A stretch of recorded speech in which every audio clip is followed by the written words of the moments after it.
Dum dum dum da da da da. This is our intro music. Da, da, da, da, da. Hello, That's nice. everybody, and welcome Did you again to write the that? Sacred That's Life. good. Yeah, I did. I wrote it. Anyway, hello, everybody, and welcome once again to the Sacred Life. As usual, I am your host, David Baylor. I forgot to do the thing that I always forget to do when John comes on, and Or actually you have my. wanted to hide me for a little while. Yeah. Um, I want to remain anonymous, so I don't have my name. I'm just named the Sacred Life. Yeah. But anyway, welcome everybody to the show.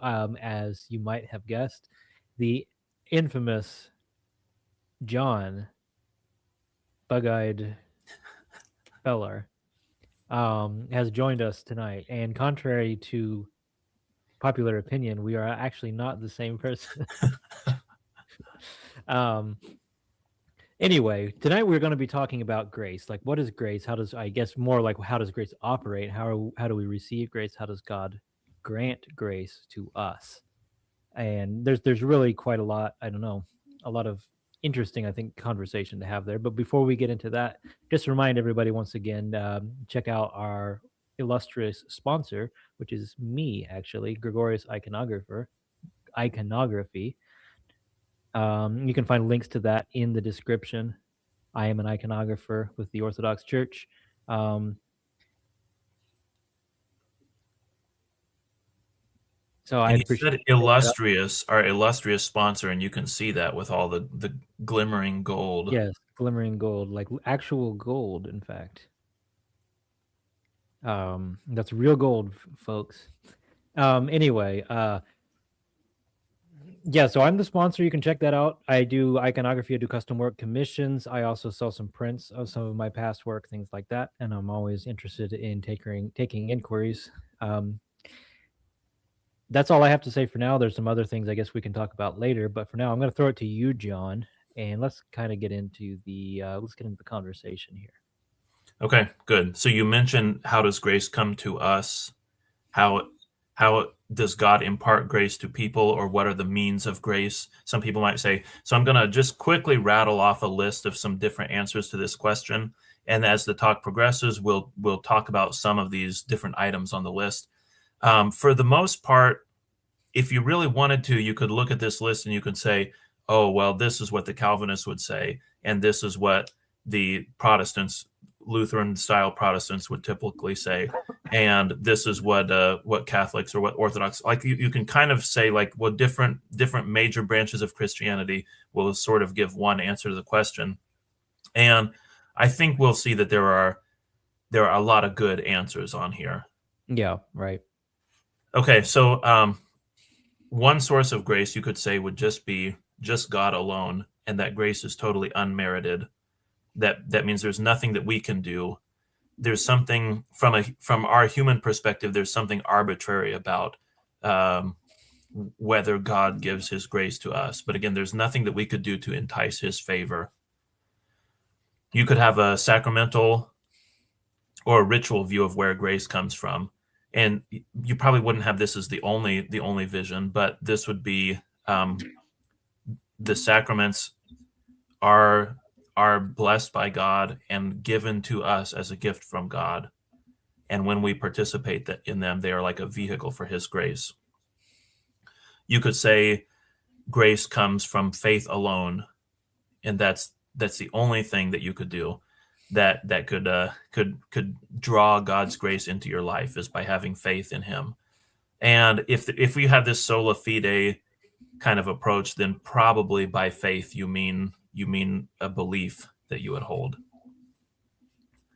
You could say grace comes through works, and that would be like the particularly anti-Protestant way of saying it, because the Protestant will be or anti-Lutheran maybe, because the Lutheran style Protestant would be very very much into grace comes through faith and not by works, not by works. Anything that looks like works is not really grace at all. So you could say it comes through works, but you could also define this a little differently. Rather than the word works, you could say grace comes to us when we do the will of God. Grace Mm-hmm. comes to us when we cooperate with the divine will, or with the divine energies. And we'll get into that, I think, a little bit as our conversation progresses. Then, lastly, I'll just rattle off a bunch of different ideas that I think we'll talk about a little bit less. Prayer, spiritual disciplines, scripture, worship, preaching, fellowship with other Christians, and the life of the church. These are some other things that you could say, well, this could be a means of grace. If you engage in these things, you are inviting the grace of God into your life. Hmm. So there's the kind of broad list that I'll sort of work from. And I haven't tried to capture every possible answer to the question, but I tried to get a lot of the main streams in my answer there. Now we'll go into some of these individually, but David, I don't know if you had a reaction to the list as a whole, or a few comments you want to make before we get started. I mean, there's a lot of things I'd like to say. Some of it I think I should probably just wait until you kind of get into what you have to say. I think you'll probably answer a lot of the points that I would raise. One thing I would say, I should have had like a uh, a a pen and paper ready and like scribble down these things while you're sharing them so I could remember every point to go through. Yeah. But the first one, especially that you shared this, like, oh, I don't remember how it is you phrased it, but the way, Unmerited grace, yeah, the unmerited or grace. I also I refer to this as like the arbitrary will of God. Yeah. But yeah, Which go for it. is, I don't know that anybody actually holds to that. To Uh, I mean, to the idea of unmerited, or well, I guess well, no, but just in the way describe that what you you, mean, because these are theological terms, or yes, I especially know, but like unmerited grace. in the way that you phrase it, I don't remember what you said that stuck out to me in particular. Okay. Um, I mean, I think there might be some like really, really strict interpretations of Calvinist theology. Right. That, think something along those lines. But for the most part, I think we're, even if we don't realize it, generally going to have some kind of sense in which the things that we do matter to some degree. But I think, I don't know, I think the way a lot of people get around that is by how they define grace. So it might actually be, I don't know, it might actually be important for us at some point to kind of nail down that term a little bit. Yeah. Right. Um, Yeah. And I kind of wanted to kick around some of these ideas about what imparts grace to us, and for right now, just kind of keep it like a sense of a little bit of mystery of what grace is, which is yeah. okay. I mean, it is a little bit mysterious. Later on, at some point, I do want to talk about some different definitions of grace, because that's obviously a big part of the question right here.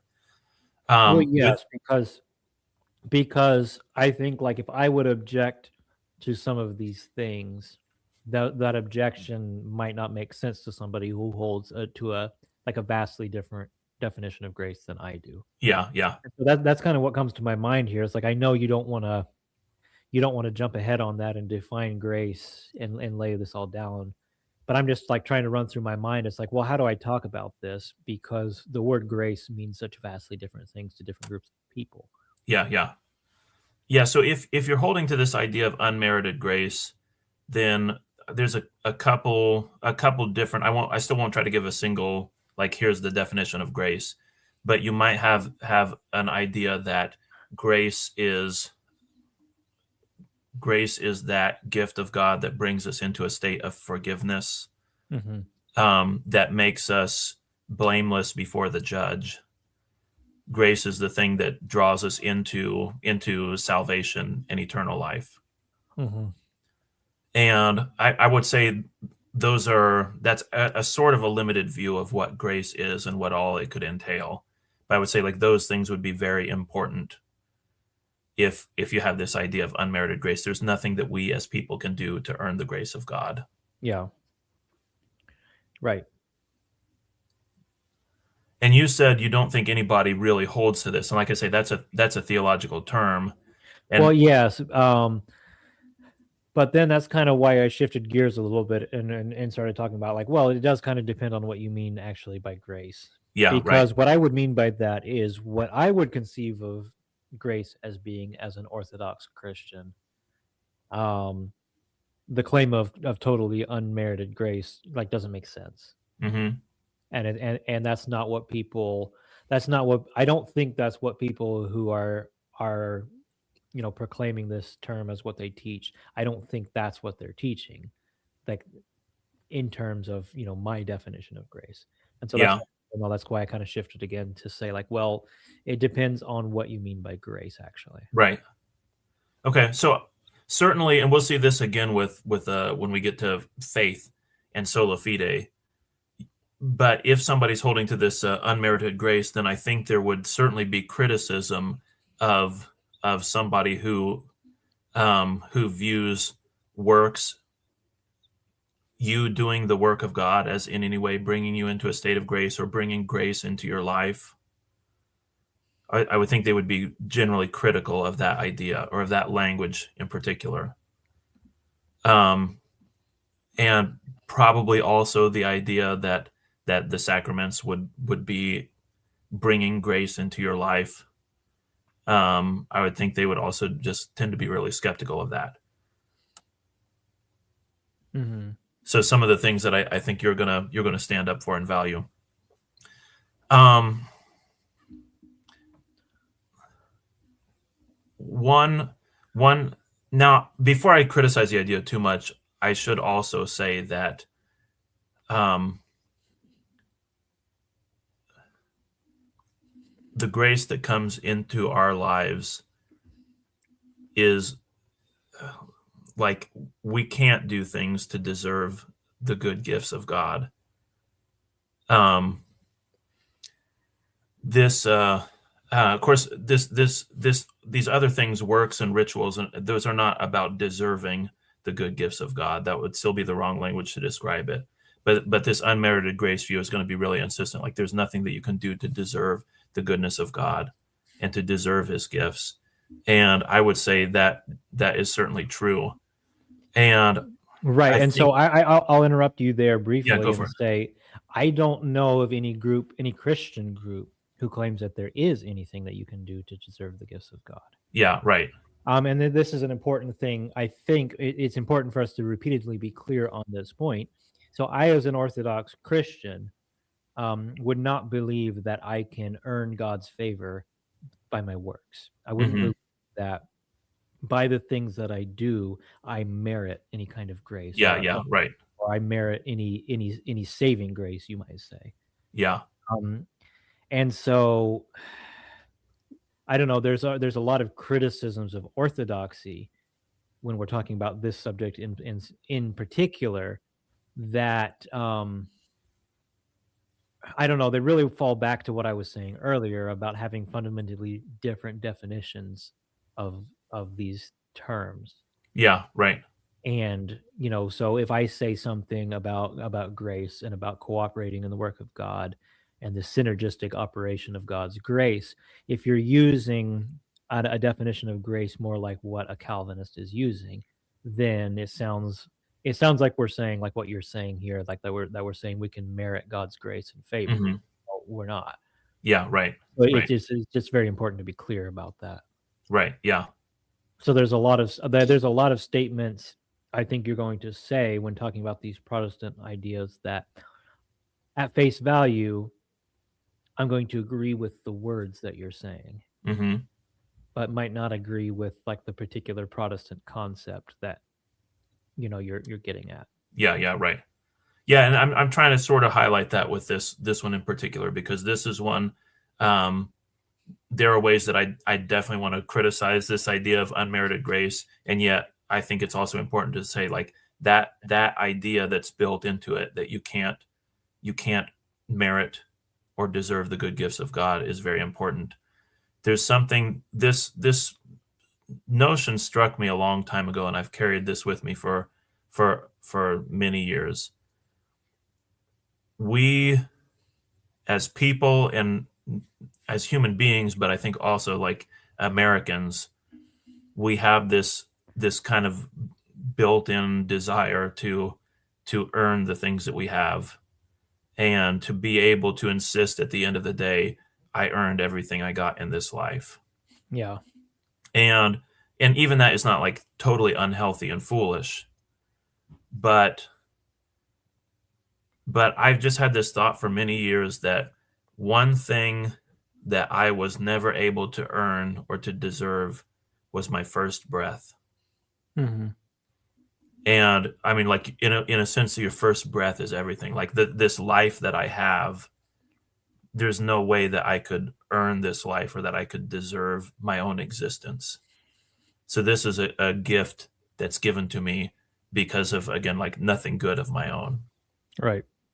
And so I mean, I think those ideas are very important for wisdom and very important for the Christian. You know, this notion of like what I can and can't earn. Like I want to have a realistic notion of that. But again, we're not really talking about earning things.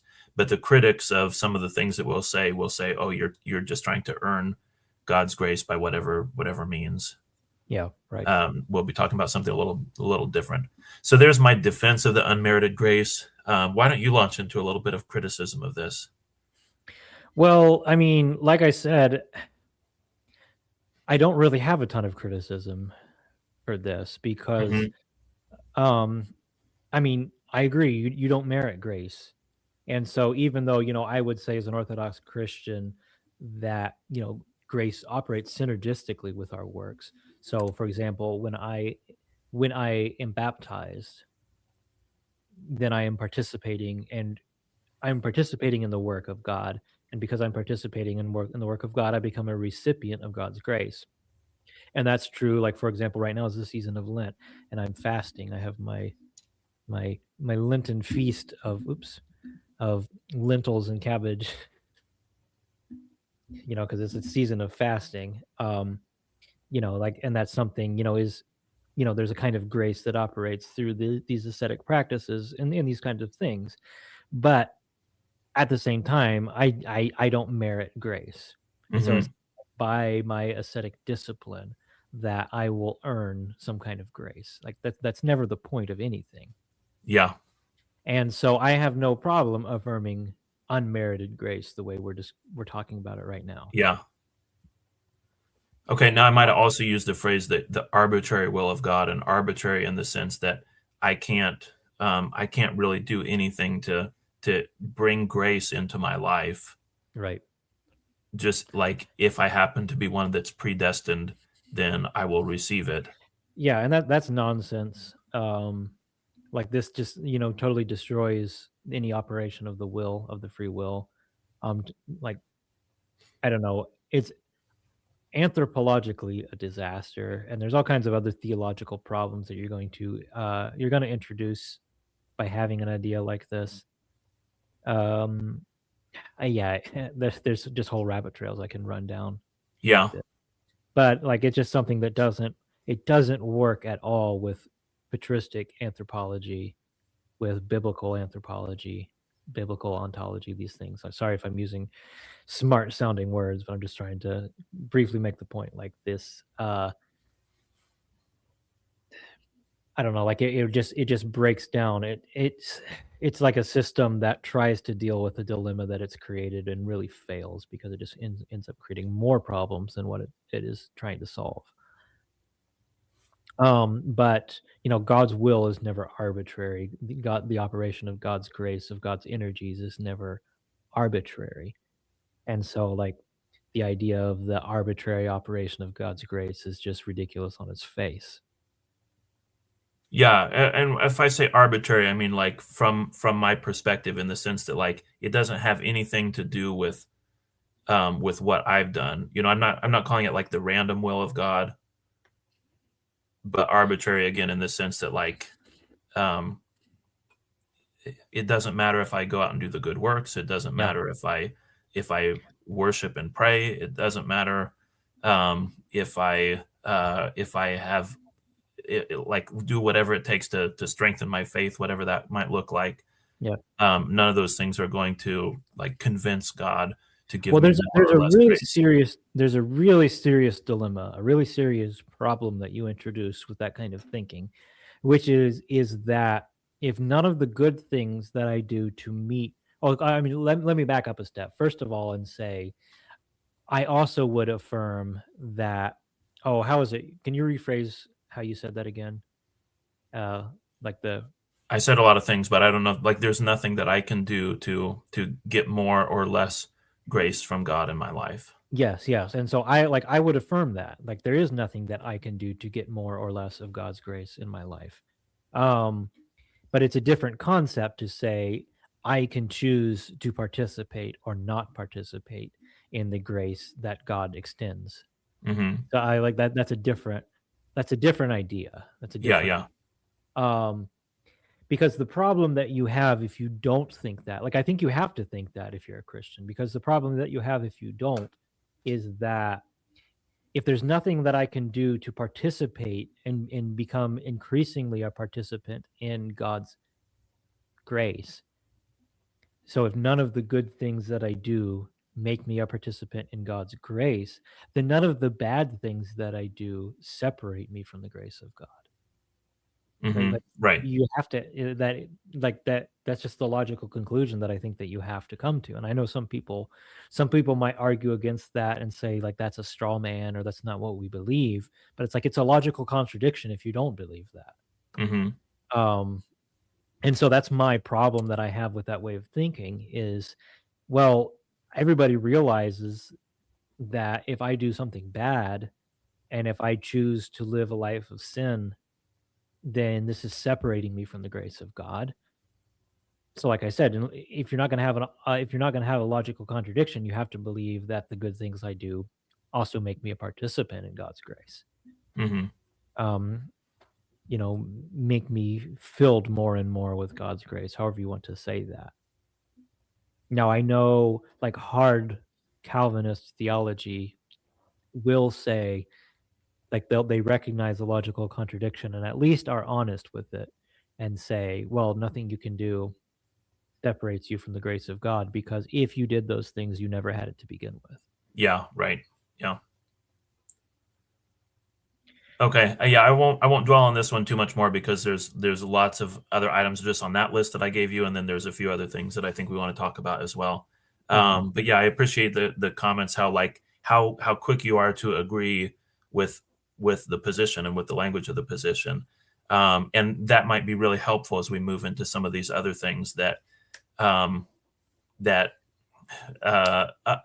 other people that are sympathetic with that position will want to criticize you for your position. Hmm. And I think some of the comments you made there will be helpful in defending against that.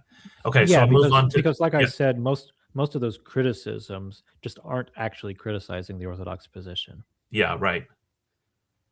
Yeah, it and when we get into like works inviting grace or we're participating in grace, maybe I'll try to stick with that language a little bit more.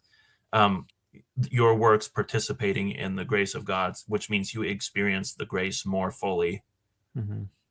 then somebody might look at that and say like, oh, so you're talking like works-based salvation, so you think your works are going to merit something that God is going to give you because you've deserved it through your works. But again, like the way that you responded to this last one, I think sets up like, no, we're talking about something different here. Well, so I will like interrupt you there and say yes, works based salvation, but no to my works merit something. Yeah. Okay. Do you want to follow that up, or you just want We'll just leave that for now. to? Okay. All right.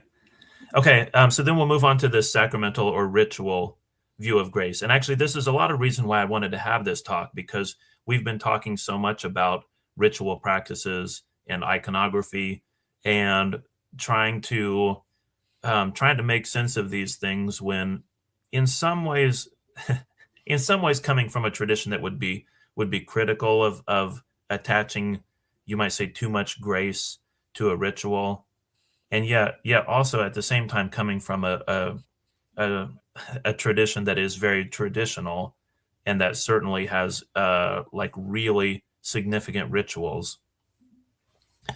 But this idea would be basically that if you are if you are taking communion, then you are participating in the grace that Christ has given to humanity. If you are baptized, then you are participating in the grace of God. And this view would say these things are not just um, they're not just signs that you can show the world how much God has done for you or something like that. So you can demonstrate your salvation to the world, but there is something real that you experience and that you take part in when you Mhm. engage in the ritual. Yeah. So I don't know then, David, if you wanted to jump in and make a few comments there at this stage.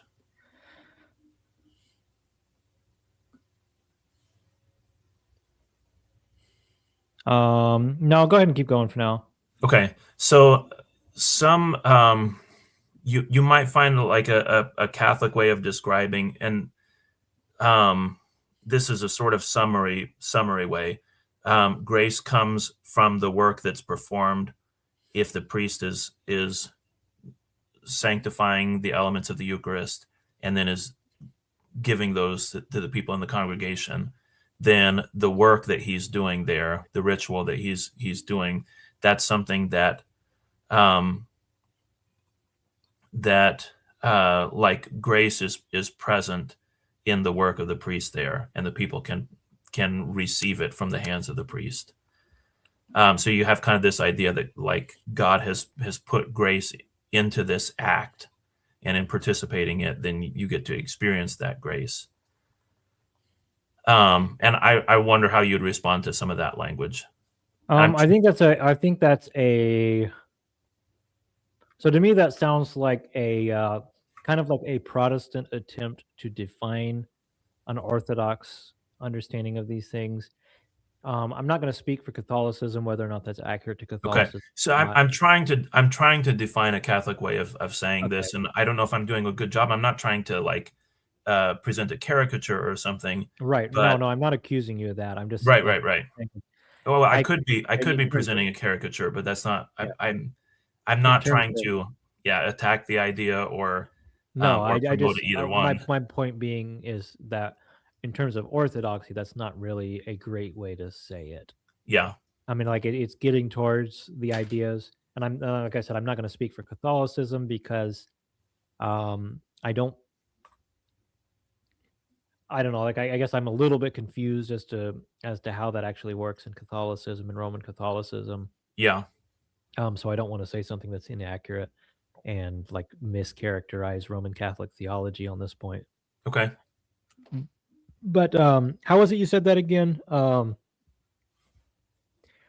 like Well, grace comes from the work performed, which would be like ex opere operato, yeah, which right. from Aquinas, that would be a Yeah. English And version of I his language.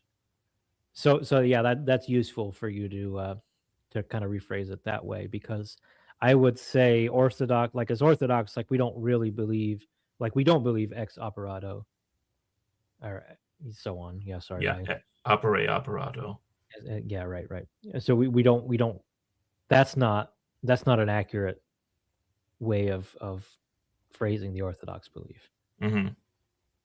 Okay, then phrase your belief. So that would be I would think of that as like scholastic theology, which is something that we're opposed to in orthodoxy. That kind of way, like the thing itself, like saying the the thing itself, it works through the thing itself. Hmm. I'm trying to think about what is a good kind of succinct way of phrasing what we as Orthodox believe that demonstrates the contrast. But like I would see it as it's not the thing itself that is ever operating to like and that yeah it's not the thing itself that's operating and grace is working through this thing but rather like the thing it's I don't know I'm having a hard time summarizing what I'm trying to say here. Kind of bear with me here a little bit as I try to wrap this all up in my mind. But Yeah. so when Yeah, I hear again, I apologize if I've presented a little bit of a caricature, because that's not what I'm trying to do, and I'm trying to like find other people that have summarized this and summarize it in that same way. But but to me, this does feel like a very sort of mechanical sort of operation. yes, right, and that's what we would object to as Orthodox, and I think to be fair, some Catholics would object to that way of looking at it as well. Hmm. But certainly, like this ex operato mentality is something that is objectionable to like an orthodox understanding of sacramentality. That really, what's more important for us as Orthodox is this idea of participation rather than like this mechanical ritual through which God's grace operates. And so, I don't know. I'm trying to think of how to phrase the distinction there. Um, Let's see. I don't know if this is helpful, but if um, just for like a totally unrelated metaphor, like if I am playing in a baseball game, then you could say like there's a kind of grace that comes to me because I'm participating, yeah, and it's not it I- like the grace coming from the thing like this thing has been, I don't know, like it's not it's not like something special that's been put into this baseball game that like then I get to draw something out of. yeah, It's it's the fact of participation. It's the fact of right, like getting up and doing the thing with my body. Like that's what's giving me the joy and giving me this deep sense of the goodness of life. And so I don't know if that helps to bridge a little bit, but if you're because I'm kind of interested in the answer to the like where does grace come or how does it come through the sacraments? If you're participating like um I mean in some way this maybe is too touchy feely of language, but you know yourself and you feel yourself to be participating in what is ultimately good. yeah.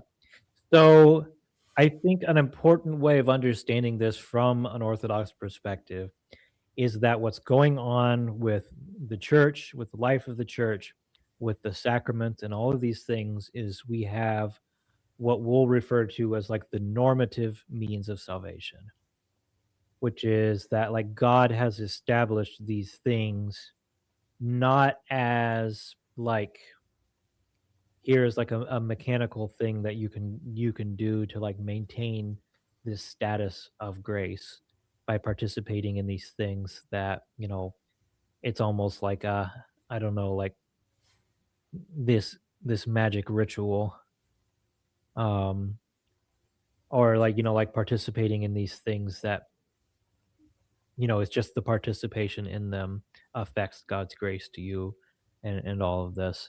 But rather it's that God has established these things so that we as humans in need of salvation, in need of healing, in need of God's grace, in need of God's work in our lives, have a means that we can see, that we can recognize, and that we can approach, that we can understand through which God accomplishes these things. Um, God has established these things because it's good for him to have done so.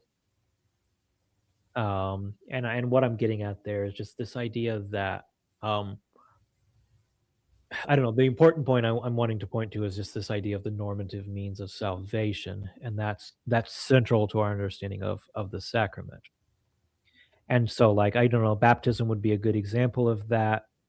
That we would look at baptism as functioning the way it does because Christ entered the waters of baptism, when he was baptized by John, and then he also, you know, instituted Christian baptism after his resurrection, showing like, here's the thing that I have done. And now I give you this means that you can approach me, you can approach what I've done and participate in it. And so, there again, like this participatory nature of the sacrament comes centrally into focus. And the same thing is kind of happening also with the Eucharist, where you have this Eucharist that's established by Christ as a means of us participating in the sacrificial action that he has accomplished. I don't know. Am I making sense? Am I like I am I and I'm am I communicating this in a way that I don't know Yeah, if I think somewhat. I mean, I'm going to go back to that question that came up earlier about what does grace mean, and again, we're postponing giving a definition of what grace means because it does mean multiple things.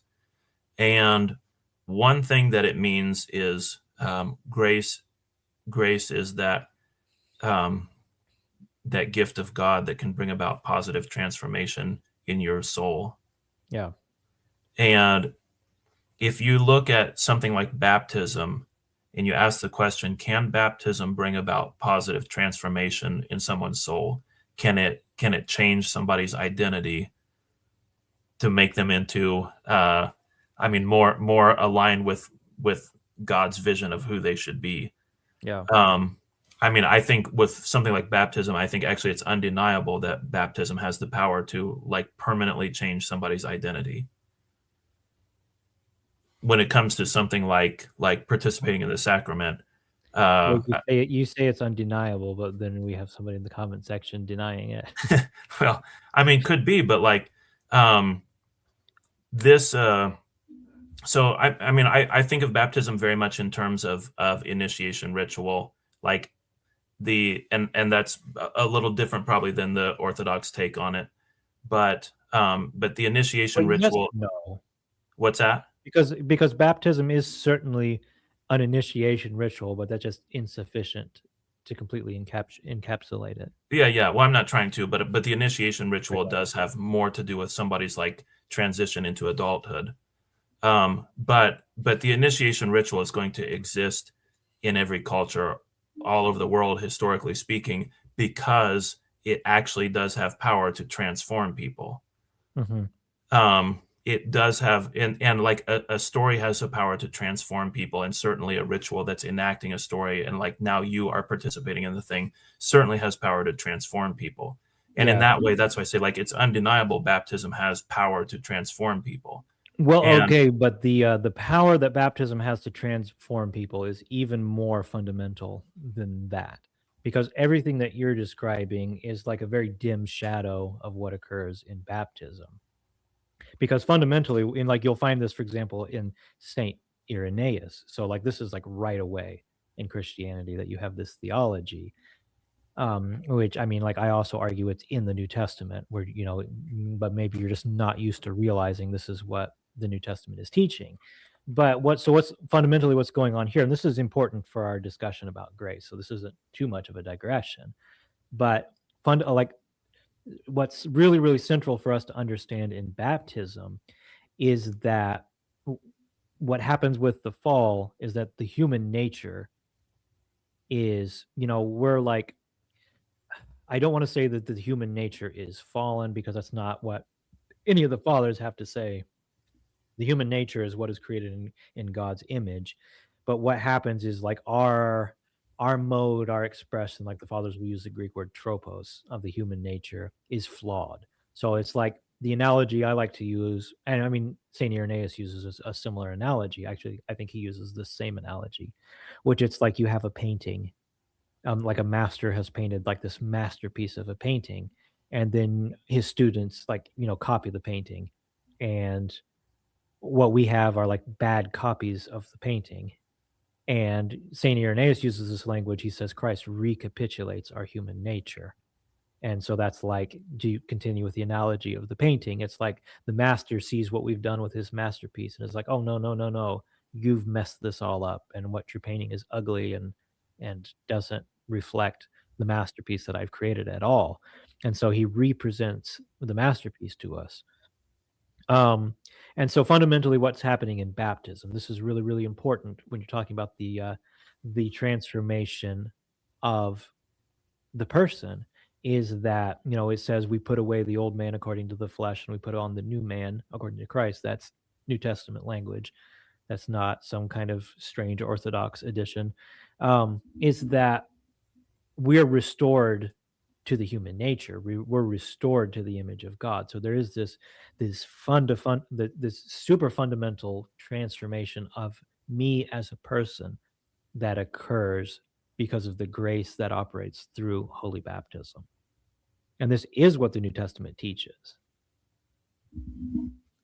Yeah. So again, I think like um, however, there are different ways we could try to define this, and I don't want to be like too dismissive of what you're saying in responding to this, but like either way, you look at baptism as something like this does have power to bring about transformation in the state of a person. This Right. like can change the definition of a person's life, and therefore grace, like you participate in the grace of God through it. If the transformation is positive and godly, Yeah. then grace is built into the ritual in that way.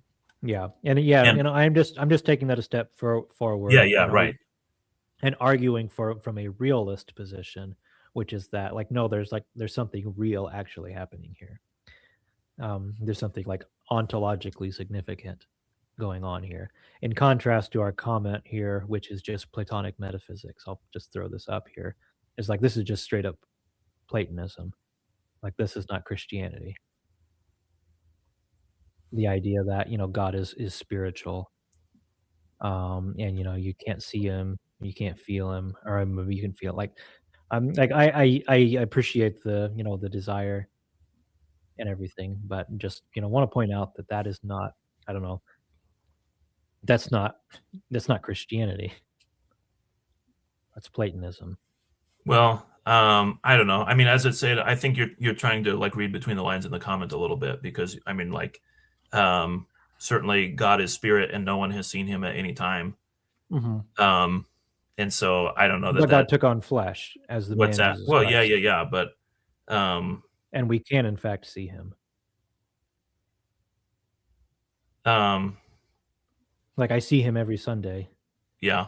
in the Eucharist. Um, yeah, I think although like you're doing a little bit of equivocation with the comment and the Well, use of the word I see mean, there. I'm I'm just I'm although just I'm just going off of what, his responses to our discussion of like this ontological significance of baptism. And this yeah. is a logical extension of what he was saying. And just like no, like this your objection here really does seem to be arising from much more of a Platonic position than a Christian one. Just The because, and part of the reason why I'm willing to make that stretch is because that's what's going on in like modern expressions of Protestantism in general, is that this kind of Platonic metaphysics has snuck in and really colored the way that we interpret these things. And that's significant for our discussion here about grace as well. as far as significance of the ritual for the early church, then I mean, baptism is an extremely important practice for early Christians. The Eucharist is an extremely important practice that every time you meet together with other Christians, then like you're having communion with one another. You're right. And that's like for a lot of modern Christians, that seems like it's over the top. Like why every Right. single week? And my church does it every week, and that for me was like took a lot of getting used to, Yeah. and partly because in our tradition we communion is a very rare thing, but it's treated as like the pinnacle of the year, you know, in a sense, like you spend weeks preparing for communion. So it was like it was treated as the most important thing that the church does basically, but it was done rarely. But again, for the early Christians, you participate in this ritual as much as you possibly can. And so it does suggest there is a real significance to that ritual for the early Christians more so than for most modern Christians. Hmm. And the ritual then is like this is a physical act. This is something that you do with your body. Right. And yet again, it's so important that you're going to do it every time you get together. This is way more important than like hearing a good sermon. Right.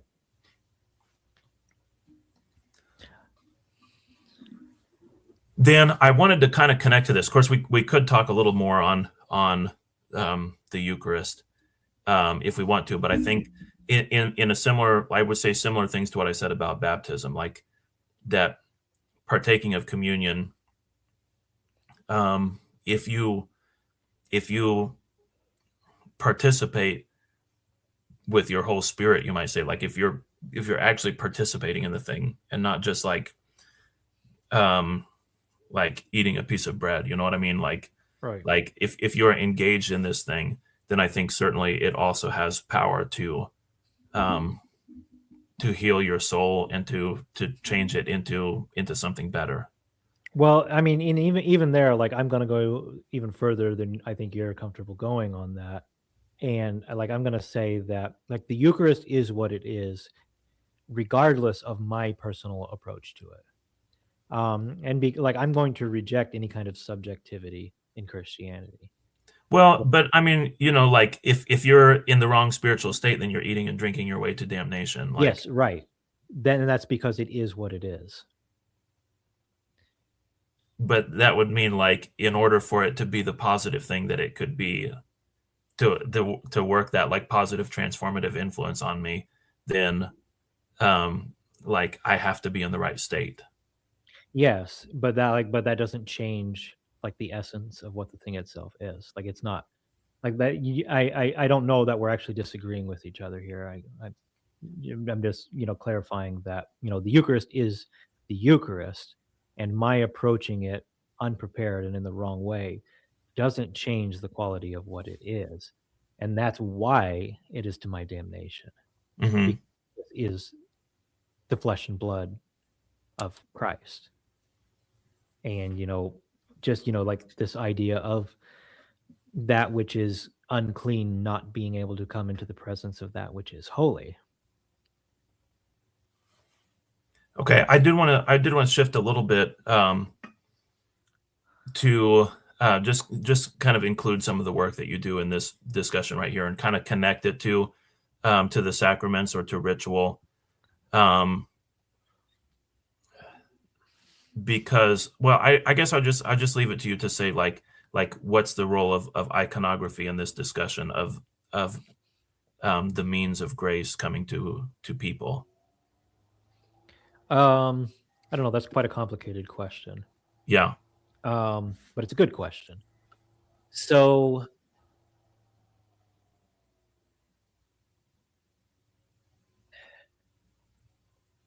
I mean, there is, I don't know, I'm trying to I'm trying to think of how to phrase it that doesn't sound like I'm doing the thing that I just said not to do, which is make things subjective.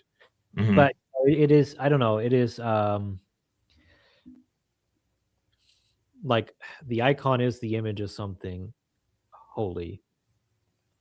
And I don't know, it's important to qualify that with an understanding of holiness. Like, and the best way I know how to explain this is what like the illustration that I always do is in the Divine Liturgy in the Orthodox Church. We will say at one point that the holy things are for the holy. Like this is talking about the Eucharist. The holy things are for the holy. And then we respond to that: one is holy, one is Lord Jesus Christ, to the glory of God the Father. Um, and what we are teaching there in the Eucharist, what we're teaching there in the liturgy, is this idea that we are holy because we are partakers of the divine life of Christ. Where like it is the holiness of God that is making us holy. Hmm. Like holiness is always an extension of God's holy.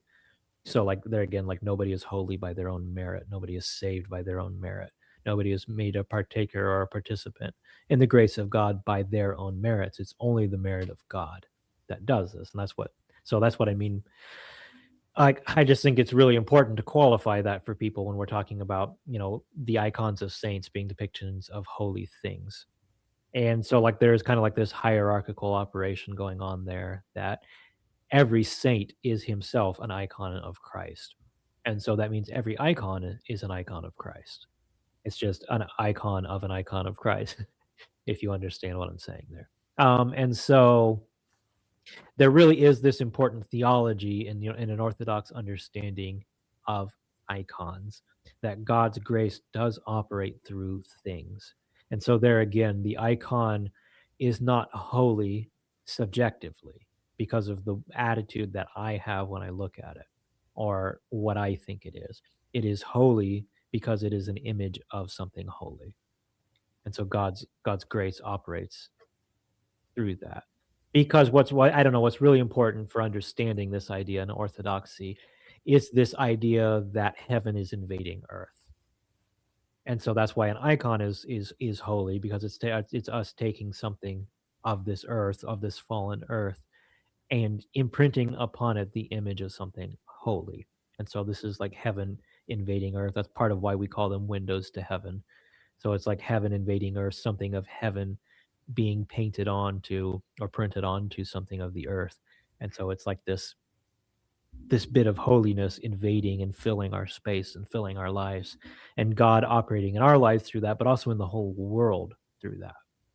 Like the same idea is at work when we say, like, we want to build beautiful churches everywhere and perform the Eucharist, like perform the liturgy everywhere. But this Hmm. idea of God's grace operating through those things and sanctifying and saving the world. Yeah, and as far as the power of holy things to do that because they're holy, regardless of your well, like what you subjectively bring to the table. Yeah. Like if you build a beautiful church, then there's a beautiful building sitting on that street corner or whatever, and it's there, like in a sense, like whether you're honoring it or not, or whether you're consciously thinking about it or not, it is still it is still making the place better. Yeah. I mean, like for just to go for a less religious example of this, like if you're walking in a neighborhood with no trees and you're walking with a neighborhood with a bunch of trees, you don't have to be aware of the trees. You don't have to be thinking of them. You will be like more calm and more relaxed. So Yeah. like you will experience greater peace and greater joy, like because you're in the presence of these trees. Again, it doesn't matter what you're bringing to the table. You will experience those benefits from it. Yeah. And in that same way, like when you're in the presence of the beautiful church building, in a sense, it doesn't matter if your heart is like deeply connected to it or not. You are still like in the presence of something that's beautiful, and it still has Right. an effect. And so that can kind of like tie back to some of the things that you were saying in response to like what I'd said about like partaking of the sacrament or whatever. Yeah. Like you're still in the presence of something that's holy, and actually you're still like participating in it and engaging in it with your body. um Yeah. And I just think it's important, like, I am an Orthodox Christian and you obviously are not. Um, Orthodox Christianity drives this incarnational theology, I think, a lot further than you personally do at this point. And I mean that's I leads to some interesting discussions. So like I'm not like criticizing you for that. And then like I think have a much more of a realist philosophy than I think that you do. Um, I don't know if you would agree with that or not. um Not especially, but I don't know. I mean, yeah, I think in terms of like when it comes to, and I maybe this isn't exactly what you mean, but when it comes to theological questions, like I'm very much interested um in a sense, like a person could be very interested in like, okay, well, what does the Bible say on this issue, and like whatever it says, that's the truth that I'm going to go with. And for me, like, I do need to see, okay, well, here's what the Bible says about it, but what is the connection between this and what a person actually experiences? Yeah, right. And like Yeah, if you can't make that connection, then like there's no point in having this as a part of your theology. right.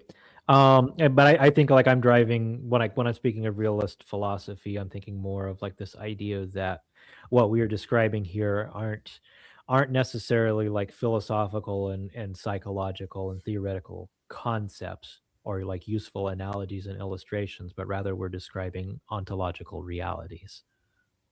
And so like I like the the question that we were talking about earlier with the Eucharist, where I was saying like the Eucharist is what it is, regardless of our interaction with it. Like that would be a classic example of realist philosophy at work. Like it really is what it is. Hmm.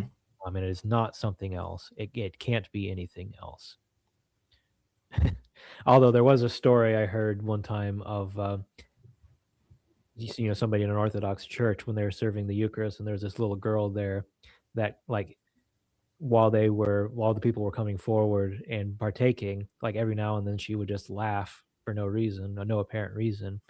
And somebody asked her afterwards, "Is like, why were you laughing when this person or this person went forward?" And it's like, didn't you see the bird that was coming down? And every time this or that person went to to take the Eucharist, to take the gifts off of the spoon, the bird would come down, swoop down, and take it before they could get it. And so like it was interpreted as like this was like God's grace preventing unworthy people from partaking of the holy things.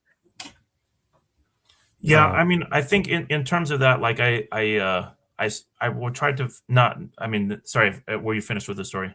yeah, Okay. Um, I would tend to, when you say like it is what it is, regardless, there's you might have a little bit stronger position on that than I would. Like I would try to filter that through like um I mean, I guess you could just say like symbolic thinking or like a kind of symbolic reasoning that says, well, yes, it is what it is.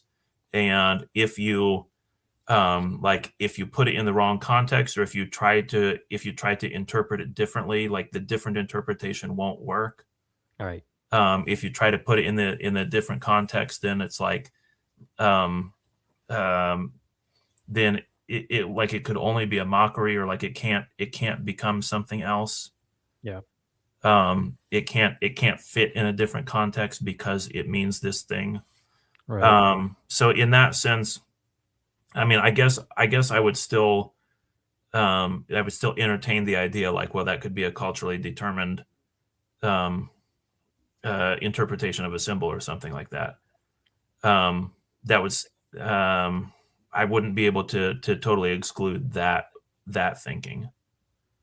yeah. I mean, I think there's probably often an ability there for you to have like more of a both and understanding. Um, I think there's probably some areas where those concepts are mutually exclusive, Hmm. but largely they're not. Well, no, I mean they wouldn't have to be because um, well, you could say like if something is ordained of God, then it would also be what the culture. I mean, like Yeah. um, that would be in some ways like understood by a culture. Hmm. But anyways, we're getting a little off topic. We've been on this about an hour, so I'd like to rip through some of these others if, Right. if that's okay. Right. Did you have anything Yeah. else No, there? that's fine. Okay. Okay. Faith as the means of grace. Um, we're justified by faith alone, by grace that comes through faith and not of works. Works don't cause our salvation. No work salvation's not works based. Like these would be phrases you would hear a lot. And if somebody mentions, we'll talk about we'll talk a little bit more about works in just a minute. But if somebody talks about like work, participating in the will of God as being something that allows you to experience God's grace in a deeper way, then somebody might be worried like, oh, this sounds like works based salvation that you're talking about here. Rituals are a sign of grace. They don't confer grace. Again, like grace comes to us through faith. And usually the idea will be that faith itself is something that was grace that was given to us. But again, the grace of God comes through faith. Mhm.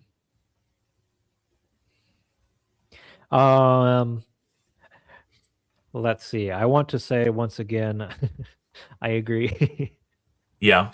but there with again with a cat with a caveat. And you're getting distracted trying to translate the comments here, I think. What's your No, actually, I'm looking up the Nicene Creed in Greek. Oh, okay. Okay. I can tell you were staring at your screen there. Um, Okay, so sorry, what is it that you agree with then when you say that? that we are saved by our faith, like we were saved by grace through faith. Yeah, Obviously, I agree with that because St. Paul said it. yeah, Um, but even like there's a sense in which you can kind of say faith alone that I, as an Orthodox Christian, can agree with.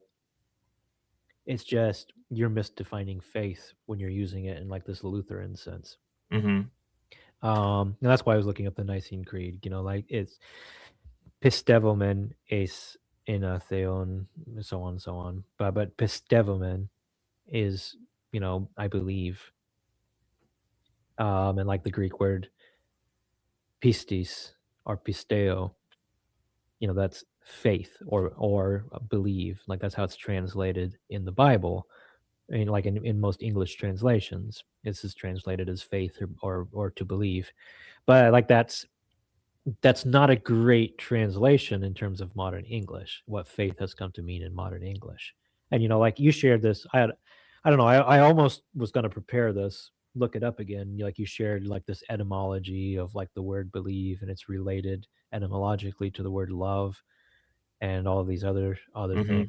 yeah. Um, which I thought was wonderful. I thought was fantastic. I don't know if you remember all that off the top of your head. No, I'm sorry, I don't. Um, But I mean, I remember making that connection, but yeah, but just the idea that faith, I don't know, it's like it's reduced to something like believing what God, like, and it's like accepting the theoretical proposition of something and consenting to it logically and rationally. And that's mm-hmm, what say, which is just like when you actually sit back and define these things, I think you realize how ridiculous it actually is. yeah, right, But that's not what faith means in the Bible. Faith is more like, um it's more of an active principle, really. And so I guess I should explain why I can agree with it, because me having faith in God means that I do the things that God has set before me to do, mm-hmm, yeah, that I act according to what He has set out for me. right, Like that is faith. right. And And it would be very easy to just change the language only slightly and to say that that would mean being faithful to God yes, would and be doing it those is things. Yeah. significantly more important for me to do the things that God has given me to do than to understand those things. Mm-hmm. And this is a huge, huge mistake that we've made in the modern world and in modern Christianity. It's like this post enlightenment think mentality that we've all adopted, that our understanding of things is what's the most important. Our ability to wrap our minds around them, to approach them by logic and reason, and to consent rationally and logically, like this is what matters. Like I know this problem is already well enforced in the late Middle Ages, but it's just like it's so dominant in our thinking today in everything. Like I Mm-hmm. used to be this way. Like I had a really, really hard time when I was younger, like being asked to do something that I didn't understand. It's like I gotta understand this thing or I can't do it. Yeah, And it's like, yeah, well, right. no, like that's actually bad. Mm-hmm. If I am an employee being asked to do something and I first have to figure out why I should be doing this thing, I'm a bad employee. And the Yeah, same thing right. is true for a Yeah. Christian. If I'm a Christian and God has asked me to do something and my answer is okay, but I need to understand it first, then I am a bad Christian. That is not faith. That is, I don't know, that's hubris and pride. Mm-hmm. It's like this, I don't know, this kind of intellectual arrogance, this kind of, I don't know, it's really this kind of satanic pride where we're trying to elevate ourselves and place ourselves on the same level as the supreme God. Yeah, right. Um, so anyway, that's, I don't know, my kind of little diatribe there. Like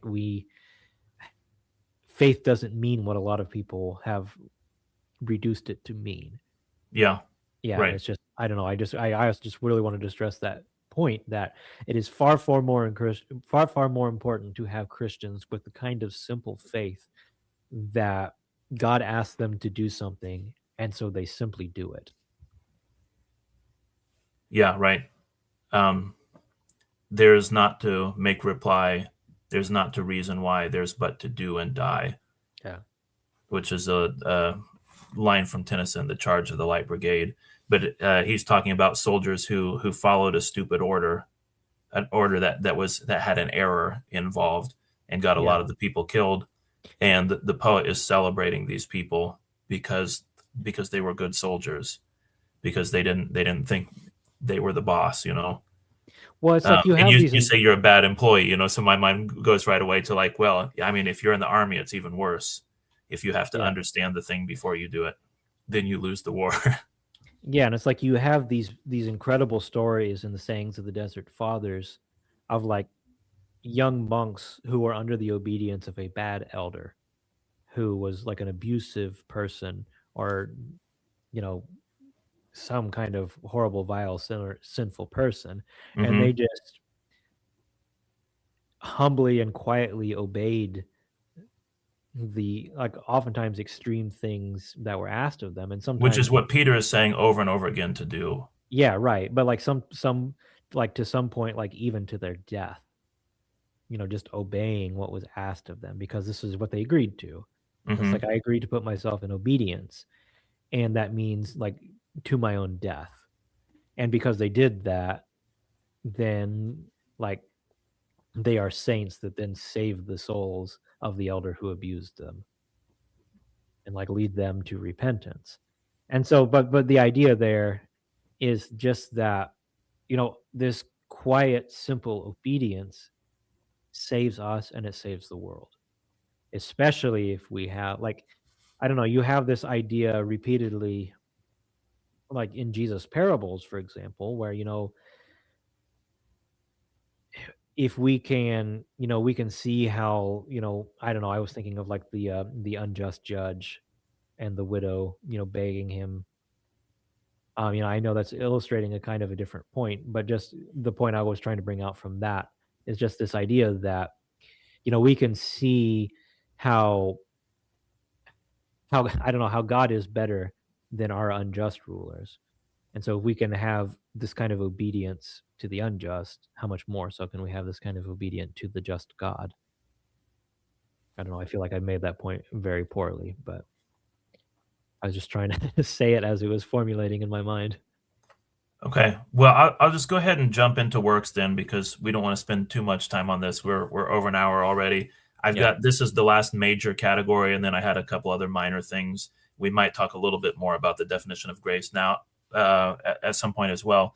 But maybe we can cover the things we wanted to say when we get into works here, which we're already sort of talking about, because when we say you're saved by faith, then we would both agree that in our modern world, we define faith in this very intellectual way. If faith is an intellectual act and it's rooted in logic and reason, then it's a work anyways. Hmm. Right. Well, that's a And good point. Like, you and I have made that point a lot of times in our discussion going back years. mhm, How like this is the logical flaw in sola fide is it doesn't actually get rid of works. It just reduces the number of necessary works to one, yeah, right, right, which doesn't actually solve the problem it is purporting to solve. It ends up being the solution. Like it ends up being no solution right, at all. right, yeah. And so instead, if faith is faithfulness, then it's actually not a work, but it's a like a state of being, or a state of your soul that does connect to works. Uh-huh. And it's also a response. Yeah, yeah, right. Yeah, whereas like the intellectual act is not really a response in the same way. Well, I'll just throw this out there. It's just it's like I think like the intellectual, like the reduction of it to something intellectual is like a way, I don't know, a way for people to try to solve a kind of anxiety that they feel, Hmm. but it doesn't actually accomplish it. Yeah. You could also say it's um, meaningless to the poor. Yeah, And so the more Christianity becomes an intellectual exercise, the less that it is a doctor to the sick. right. Okay. Anyways, on to works officially though. So instead of saying that, because most people are not going to like teach with the language that says works, doing the work of God brings grace. I don't know. You could say that it brings grace into your life or allows you to more fully participate in God's grace. But instead of just calling this works, I'm perfectly happy to go with the kind of language that you were using earlier about synergy, Hmm. participating in the energies of God. And I mean, I guess I should just ask you to kind of define really briefly what that would mean. Um, Oh, Let me this look something. before you even define, I will say like this might sound like where in the world is this is this coming from? But actually, Paul is talking about this constantly. And I mean, I don't know, it may be hard to find an English Bible that uses the word synergy, or even uses the word energies of God, in that way. But again, like this is actually all over Paul. This is the language that he uses. Oh, it is. So the Orthodox, yeah, this I'm looking up the verse right now. Um, but the word synergy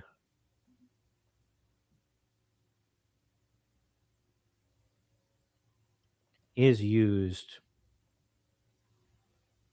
So James 2:22, he says, "You see that faith was working together." Says regarding Abraham, you see that faith was working together with his works, and that word "working together" is synergia. Hmm. So it's like we didn't like pull this term out of nowhere. We got it from St. Paul, or no, we got it from St. James. Yeah. This is the way that James describes grace as working, in the example here being with Abraham, like synergistically with his works. Hmm. Yeah, but again, like energies of God. I mean, this is um, that is in Paul all over the place, like him talking about the energy of God. So energies, God's energies sounds like an Orthodox theological term or something like that, Yeah. but that's just because they were using the Greek Bible. That's why Yeah, that's why it right. And sounds then like an Orthodox term. St. Paul also describes himself and his readers in 2 Corinthians 6:1 as fellow workers with God, and the fellow workers there also being a noun derived from the term synergy. Hmm.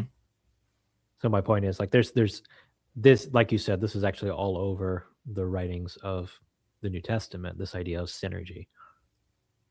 Yeah, And and of then energy as well. Yeah, yeah, and then synergy again, like this is just a it's just how in Greek you say the idea of working together with something. right.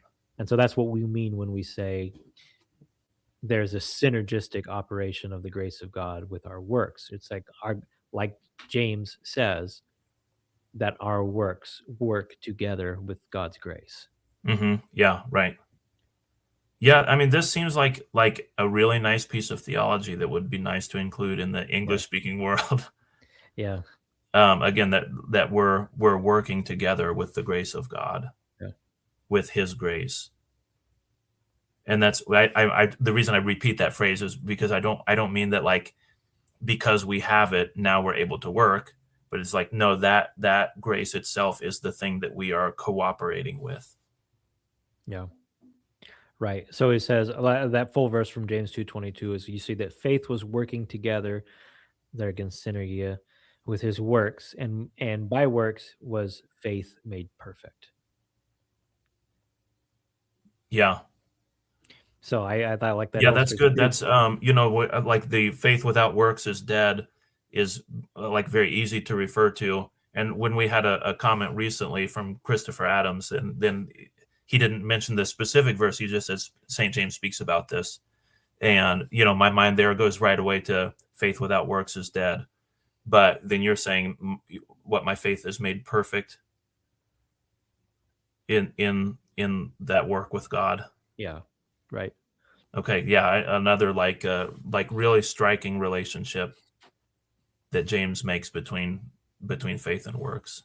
Yeah, right. And like in contrast, we have our like our comments in here speaking of this idea of monergism, like one energy, one work working in our lives. And that's kind of, I don't know, kind of the idea you were describing earlier, John, is monergism. this, this unilateral action of God, like they this I don't know, like this invasive grace of God. It's only the energy of God, only the work of God entering into us and saving, and there's like nothing of our own to do. That Yeah, right. monergism. Yeah. Yeah, but really the Christian vision is like there is something for you to do. There is you become one with that energy of God. Well, yes, and it's because God is love, Yeah. and monergism would not be like the action of a loving God. Mhm. Or there'd be no place for you to participate, like to be Right. one with that thing. I mean, then we would just be, I don't know, we wouldn't be humans. Yeah. Okay. Now, I don't think we should talk too much about this, even though I mean, in some ways, I feel like this is the second part of the conversation. I wanted to hit the sacramental thing especially, but then come around to works here. We sort of covered a little by when we were talking about faith already, and then I think we've just at least defined the idea here. Um, I don't know if there's anything else in particular you wanted to say about works here. They're good and you should do them. Yeah, I mean that is valuable to say. Yes. um, And they're necessary, and so you need to do them. yeah, right. I mean, like there's important caveats to throw out. So like the counter argument that people will often throw out against the necessity of baptism is like, what about the thief on the cross? And the answer to that is like, God can save whoever he wants to save. That doesn't mean that you are exempted from the works that he has given you to do, Hmm. because you're not the thief on the cross. Like you're not in this like this extreme position where this extraordinary grace of God is extended in order to save you. I mean, you Yeah. could be. Like it's a very real possibility. You could find yourself in a situation like that, and God's grace is sufficient to save you. But that's not what we're talking about here. Like we don't base the rules on the exceptions Hmm. and on the Yeah. extreme fringe cases. Yeah. Right. Yeah. You wouldn't probably want to use the thief on a cross to say like, see, it's fine if I just spend my whole life as a thief and then convert on my deathbed. You know. Yeah, right. Um, yes, I don't know. So that's what I wanted to say about works is you should Yeah. You know. probably I mean, do them. we can kind of come to this like anti-works mentality because we want to be so insistent that our salvation isn't dependent on works and we don't think that we're earning our salvation. So like any reference to any kind of work we just become kind of allergic to. Yeah. Although I don't know how you really become allergic to the idea of like participating in the work of God really. I think Why you would also even want it? Like, I well, I I right, really right, don't yeah. understand, like, why do you even want this theology? Yeah. I mean, I know you can argue it doesn't matter if I want it, like, what's true is what's true, and, like, that's all well and good, but still, I feel like it's a valid point to just raise. It's like, what's even the appeal of this theology? Well, that is a criticism because if it's like, you know, I can easily imagine a better God. The better God would be one that like I can participate in his goodness and in his love and in his work. And if it's like that easy for me to imagine a better God, then then Yeah. it does make that conception sound like it's got to be missing something. Yes, and, like, this synergistic idea of the operation of God's grace is just, I don't know, it's something that if you actually believe it, it's wonderful. Like, it's so much better than, I don't know, than the alternatives. And, like, I don't You know, know, it really does, like, really drive this point home in my mind that God is a God who loves me, and hmm what he does, like, this love is what defines the way in which he interacts with his creation. And in contrast to that, the other option that you have is that God is a wrathful God who is judging us and is wroth, he's angry with us because we're violating his rules all the time. Like that's the alternative. And I know you might think that's, you say like, wow, that's reductive. Um, like maybe it is, but I don't know. I don't see that if you're being consistent with your philosophy and theology that there's actually a middle ground there. Yeah, I would also say I was starting to say some people become theologically allergic to works, and when I was at Taylor University, I kind of had like a sort of a different feeling of like I got really tired of people trying to guilt trip you into doing good works all the time. Yeah. If you're not involved in this particular campus ministry, or you're not involved in some campus ministry thing, then like especially if you were male, because they always wanted more men involved in these things. And so if you're a man and you're not involved in this stuff, then you are like the scum of the earth or something. Like they're just really trying to use guilt in order to motivate people. And I think if you have this again like vision of um, in doing the work of God, you're participating in His love. Yeah. Like if you have that vision, then you don't like guilt is not your motivation. You've got Yes, something I way mean, better than that. it's like the scripture says that we love one another because he first loved us. Hmm. And so, like, there is something that is true about what Calvinist type Protestants will try to say, or what sola fide type Protestants will say about what it is that good works are, as something that like naturally flows out of faith and out of the grace of God that fills your life. It's like that's not an untrue statement either.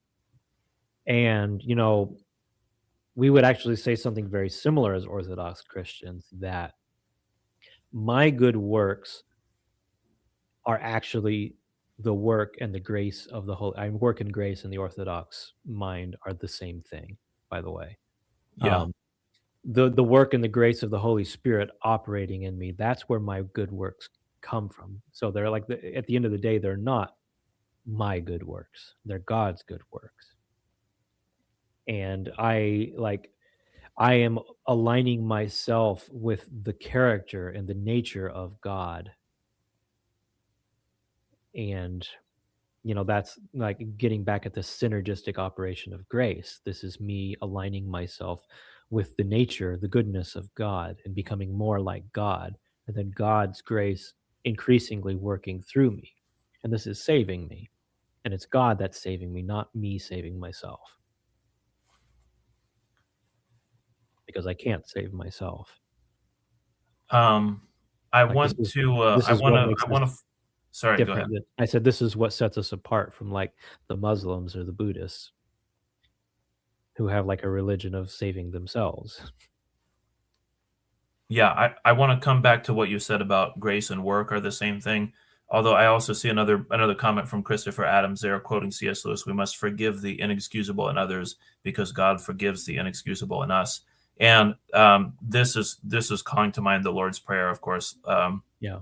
Forgive us our trespasses as we forgive those who trespass against us. And in that, there's also kind of this indication of participation that like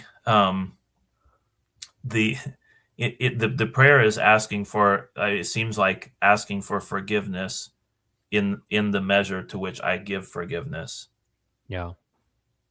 And so like if I'm going to enjoy this grace of God, then I should be forgiving other people. Mhm. But like I said, I wanted to come back to your statement. You said grace and works are really the same thing.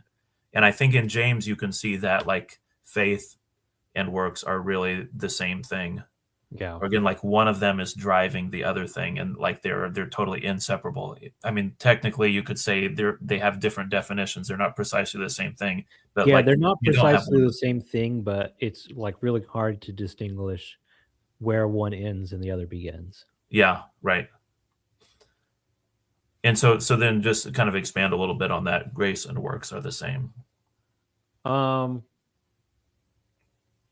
I don't know. They're the same thing. So Okay. grace, from like a patristic point of view, grace. would be like the operation of God, God working in things. So when we're speaking of grace, so in contrast to this, so like what I would have been used to hearing before I was Orthodox is, people like really trying to struggle to define what grace is, and especially in their way of understanding things to distinguish grace and mercy.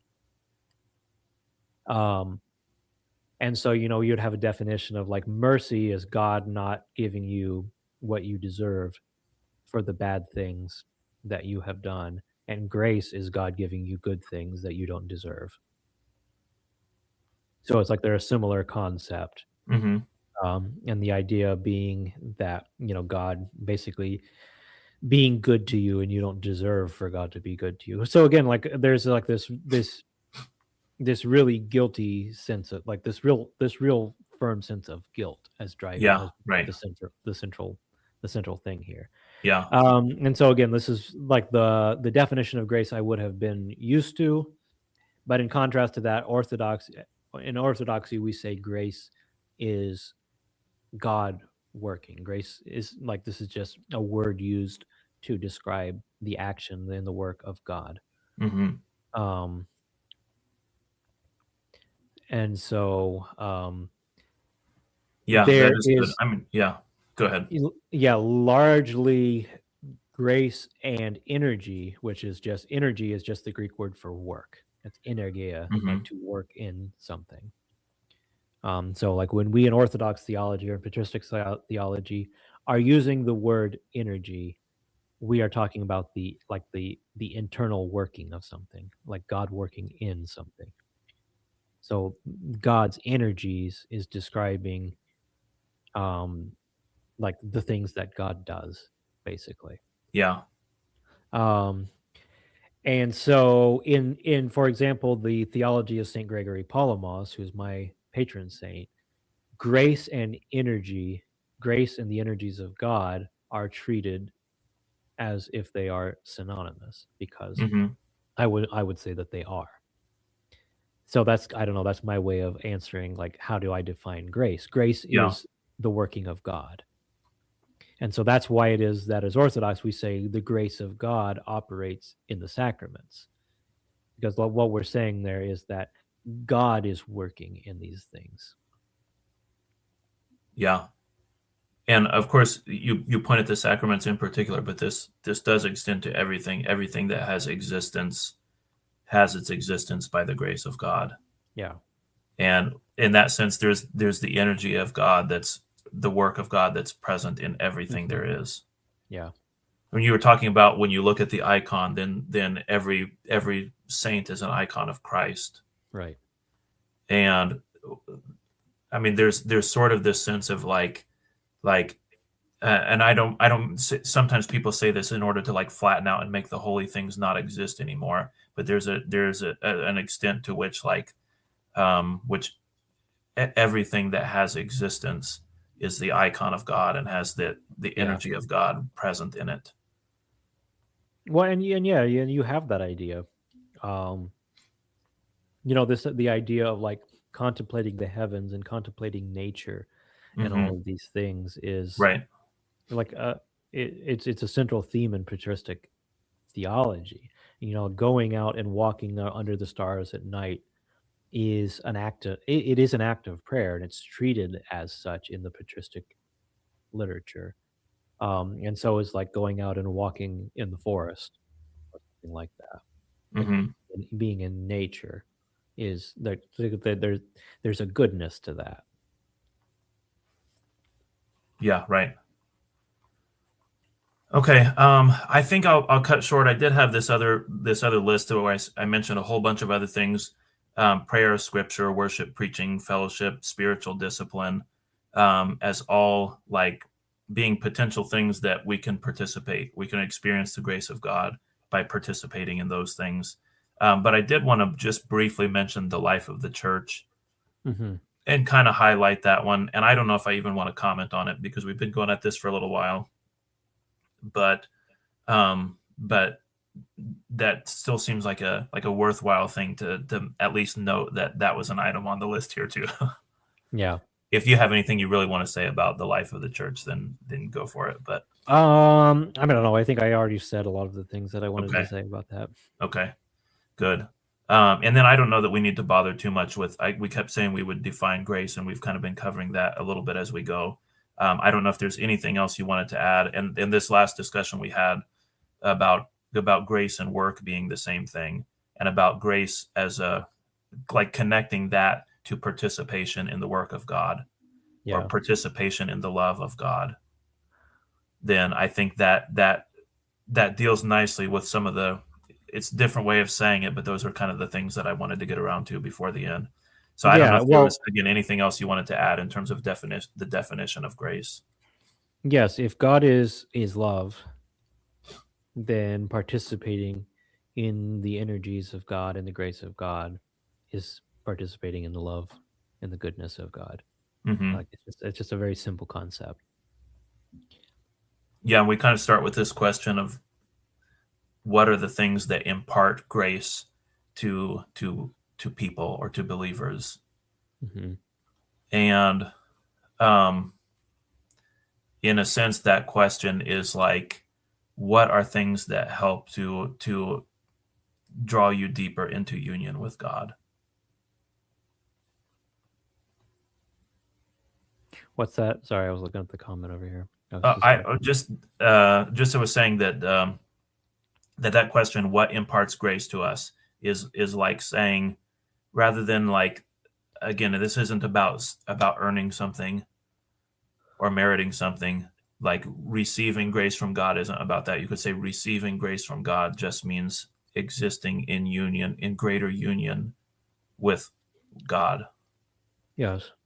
Well, so I tend to look at it this way. I think a lot of the debates on this coming from the sola fide Protestant criticism of an Orthodox position are kind of missing the mark on this whole conversation.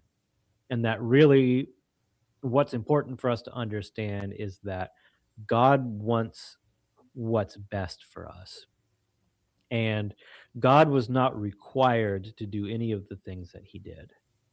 And so, for example, in the patristic theology, we will find it explicitly stated that God was not required to die on the cross to forgive us for our sins.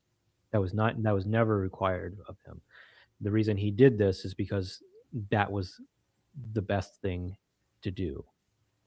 But especially this idea of extending this, I don't know, like this participatory sense of salvation to us. That what God wants for us is for us to live according to the pattern of what is good, the pattern that he, initially set out for us when he created us.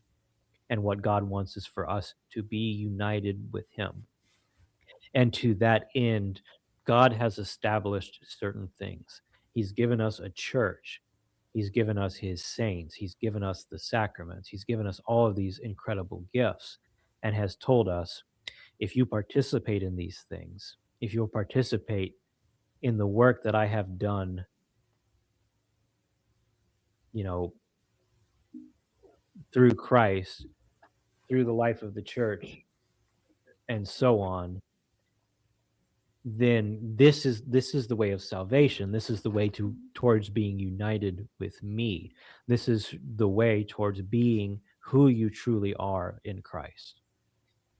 And that's the proper way to look at these things.